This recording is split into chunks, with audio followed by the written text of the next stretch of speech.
We are now in Roskilde Cathedral, a wonderful old building from the 12th century. We're just back from the so-called International New Testament and Gospel Studies Conference, where a major topic was the so-called Q hypothesis.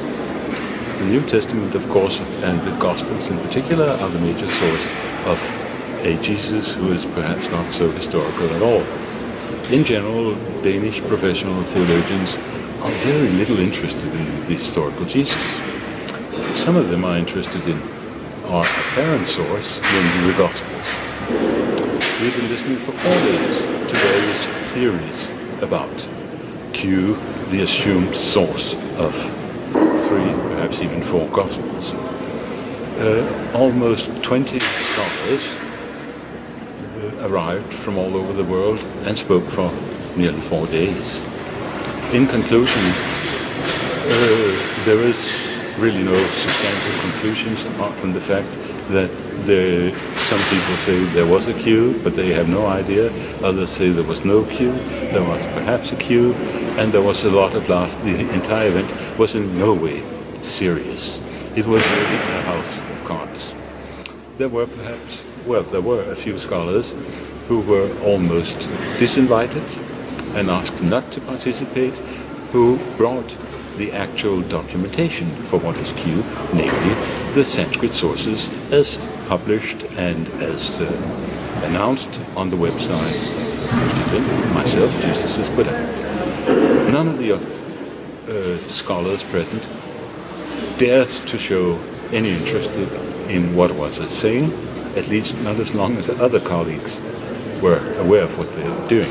In private it was different, so they showed different faces. Very important is the fact pointed out by a few New Testament scholars that the Greek texts of the New Testament, the Gospels, have been composed by mathematicians. That is, syllables and words have been carefully counted in such a fashion that they form certain symmetrical patterns. This can be verified by any scholar. This is denied by these scholars, or ignored at least, perhaps because it points in the direction that these are really artificial documents. But anyhow, it's very interesting to hear the Danish professor of theology saying that the Gospels are not historical documents. Please consider this statement. They're not historical documents. They're literary documents. That is more or less fiction or fairy tales. You would think this has consequences for the Danish church, that it's founded on fairy tales. So you see this double talking. They don't say these things in plain words to the public. So that this general atmosphere of dishonesty was characteristic of the conference. When I asked whether I would be allowed and invited to express my views in writing, the answer from Professor Müller, who is in charge of the organization, and thanks to whom the Velux Foundation has paid for everything, was no. So they they are interested in suppressing the historical truth. And they've been doing so for at least the last 15 years. So we are now sitting in Roskilde Domkirke. I've tried with the Danish bishops, I've tried with the Danish professors of theology, I've tried with several normal priests, and the reaction is always the same when I come up with my bag, with my black box where I have the Sanskrit texts, and ask them, would you like to see the evidence, which is Buddhist sutra. A Buddhist sutra means Evangelion in Greek, good message, please remember that. 4 Gospels, we have 4 sutras forming a unit of some sort, as in Buddhism. The answer is always, we do not want to be faced with this evidence. I may, perhaps later on, provide more detail at this conference. I would only want to add now that one of my very learned and brilliant friends from England also attended. We were a little group of people coming from the public. Otherwise, it was sort of a small New Testament mafia. It was not, the public really was not expected to participate. but I suppose they were responsible to the foundation that sponsored it, that the public should also be allowed to participate. And we did so. And Dr. Anthony Williams invited the participants to attend a second conference where all expenses would be covered by him. So this is a really truth-seeking individual, brilliant mind, I must say, was immediately rejected by one of the leading participants, speaker, professor of Durham. "I will not come," was his reaction. So there was this hostility and lack of friendliness on the part of virtually all, not when they were private, but when they were a group.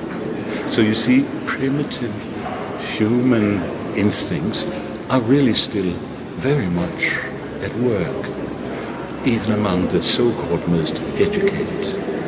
So I think people in our group, perhaps even the other people outside the group, learned something from this conference, this house of cards. There's a continuity.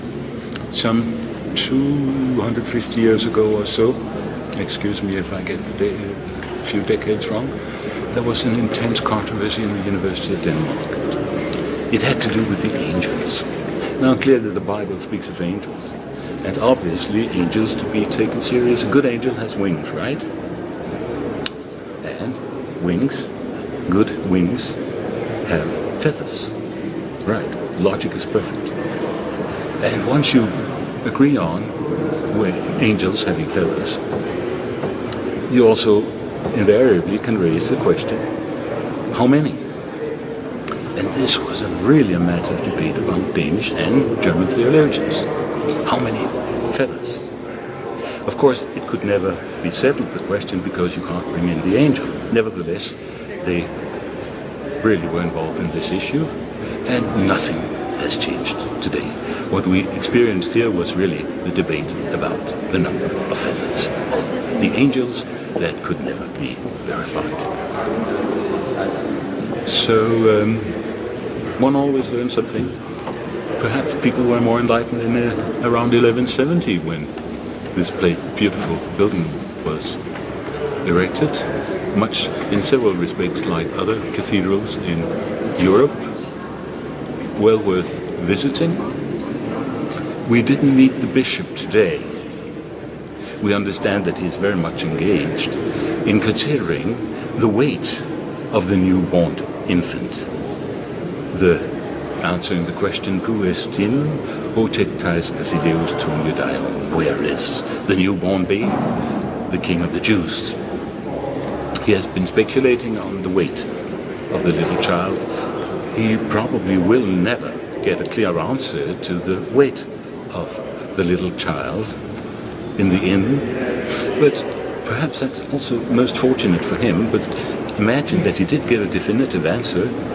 How would they be able, these bishops, perhaps to justify new conferences on the possible weight of the newborn king of the Jews, who was in fact no other than Buddha?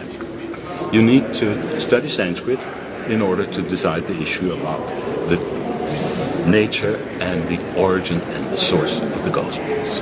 It will come eventually. I don't expect much from European scholars, but in particular I expect Japanese and independent Chinese scholars and Japanese scholars, a new generation of young people.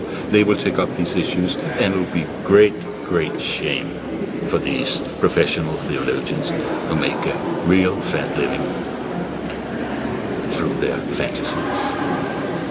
Well, enjoy yourself.